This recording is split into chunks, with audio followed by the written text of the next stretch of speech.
Welcome to Neo Nexus. Subscribe and hit the bell icon for more updates. The Philippine government has released a new national map, boldly affirming its territorial integrity and sovereignty for the world to see. This map is more than just lines on paper. It's a powerful symbol of national identity, unity, and a clear declaration of the country's maritime rights. It's a visual statement that every Filipino can be proud of. It delineates the Philippines' territory and exclusive economic zone, grounded in international law, and supported by decades of legal precedent and diplomatic effort. The message is clear: the Philippines knows its boundaries and is ready to defend them, peacefully and legally, through vigilance at sea and steadfastness in the courts. Years of diplomacy, negotiation, and legal battles have led to this moment, countering baseless claims by other nations and asserting the Philippines' rightful place in the global community. The map formalizes what UNCLOS already grants the Philippines, ensuring that future generations understand their national patrimony and the importance of protecting it. It's a legacy of resilience, a testament to faith in a rules-based order, and a promise to every Filipino that their rights and resources will be safeguarded. For too long, ambiguity and aggression have clouded the West Philippine Sea. This map cuts through the confusion, providing clarity and hope for peaceful coexistence. It's a tool for governance, a guide for policy, and a foundation for future negotiations and development in the region. And above all, it's a source of national pride, uniting Filipinos from all walks of life under one flag and one vision. The release is a strategic move, signaling resolve to both allies and rivals, and showing the world that the Philippines stands firm in defending its sovereignty.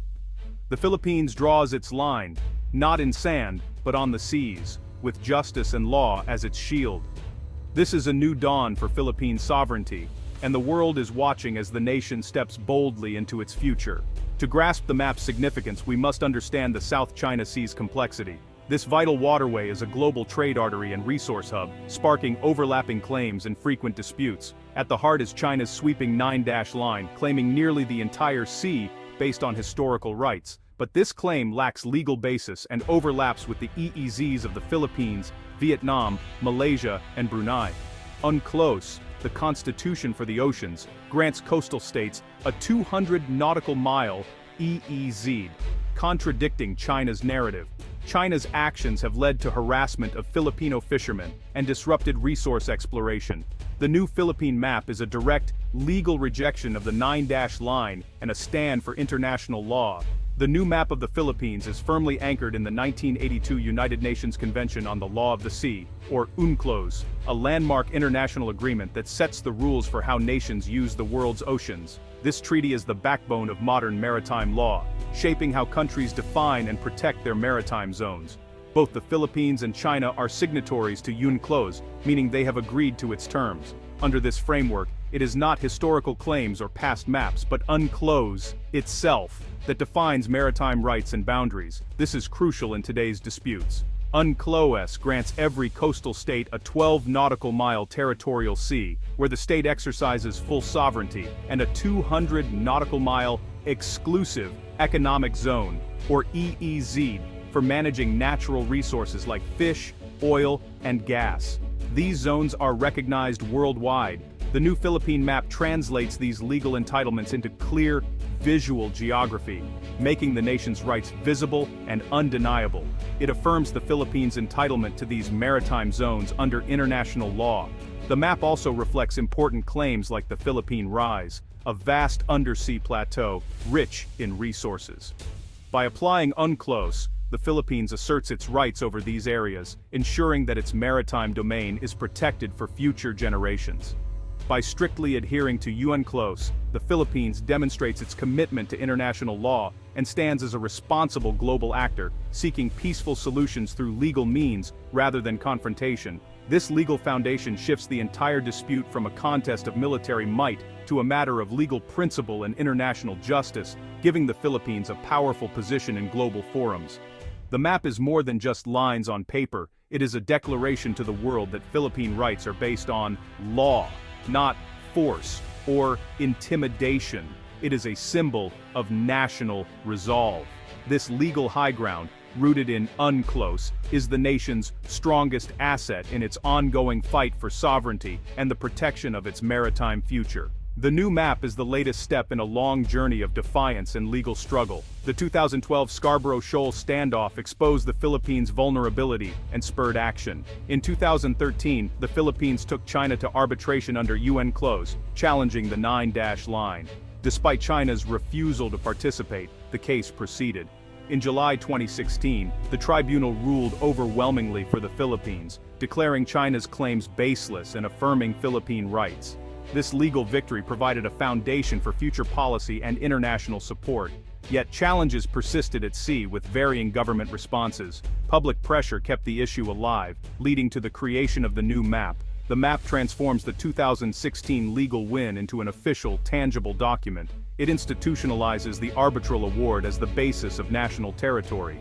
The new map is more than foreign policy, it's a tool for Filipinos. It gives clarity and support to fishermen, affirming their rights in the West Philippine Sea. The Coast Guard and Navy can now protect them with greater confidence. The map is vital for energy security, encouraging investment in oil and gas exploration within the EEZ. It creates a stable environment for developing national resources. As an educational tool, it's integrated into school curricula, teaching children about their country's territory and rights. This builds a generation of informed, patriotic citizens. The map unites Filipinos, transcending politics and fostering national pride. It has broad support from all sectors of society. The map is a shared declaration. Filipinos stand together in defense of sovereignty. The new map has drawn global attention, support from allies, criticism from rivals. The US, Japan, Australia, and Europe commend the Philippines for upholding UNCLOS and stability. They see the map as a defense of the international system, not just Philippine sovereignty. Support comes through diplomacy, joint exercises, and capacity building.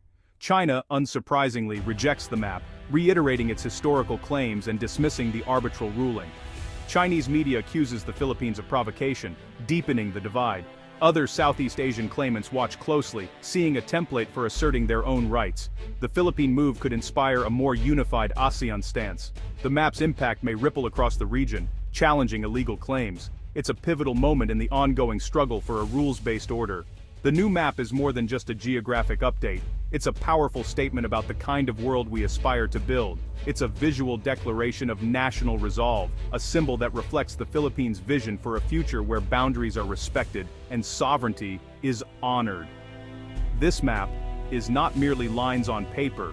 It's a message to the world that the Philippines chooses the path of principle over provocation. It champions a future where law, not force, defines nations' rights and responsibilities.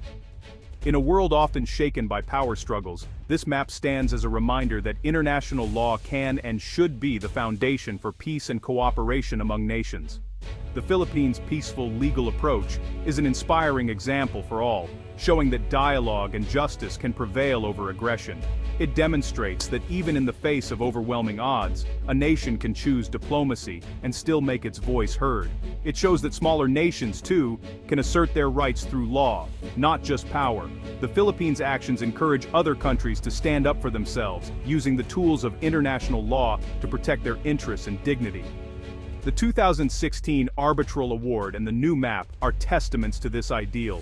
They are not just legal victories, but milestones in the ongoing struggle for fairness and respect in the international community. By invoking UNCLOS, the Philippines defends not just its territory, but the very principle of a rules-based order. This commitment strengthens the global system that protects the rights of all nations, big or small. The fight is for peaceful resolution, not intimidation. The Philippines seeks to resolve disputes through dialogue, legal processes, and mutual respect, rather than through threats or displays of force. The journey ahead will be tough, but the map unites the nation and clarifies its legal standing. It brings together leaders, citizens, and allies in a shared commitment to justice and sovereignty. It's a long-term strategy rooted in justice, not fear. The Philippines is playing the long game, investing in the power of law and the patience of diplomacy to secure its future. The story of the new map is one of hope. A pen, guided by law, can indeed be mightier than the sword. It's a reminder that real strength lies in conviction, not coercion. The Philippines stands firm, on the ground of international law, unwavering and resolute, showing the world that justice and unity can light the way forward.